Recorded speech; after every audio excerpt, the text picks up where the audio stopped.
Good morning mga Dars! Ngayong araw ay magprito naman tayo ng bitukan ng manok.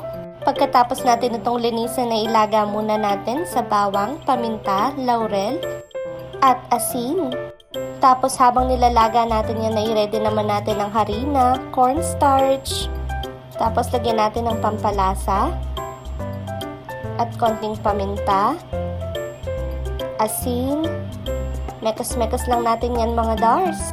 Tapos ay magpainit na rin tayo ng mantika. Ibabad din natin siya sa itlog bago natin siya ilagay doon sa harina na ginawa natin na may lasa. At prituhin na natin siya mga Dars. Hintayin na lamang natin ito hanggang mag-golden brown. I-ready na rin natin ang mga per batch natin. Ayan, napakadali lamang yung lutuin mga Dars. I-ready na rin natin yung suka na sausawan natin mamaya. Ayan, at malapit na siyang maluto mga Dars. Napakalutong niyan dahil nilagyan din natin siya ng cornstarch.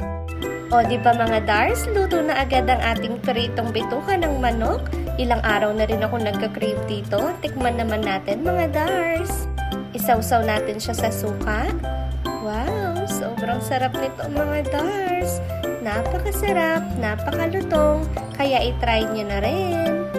O siya na mga Dars, bye-bye!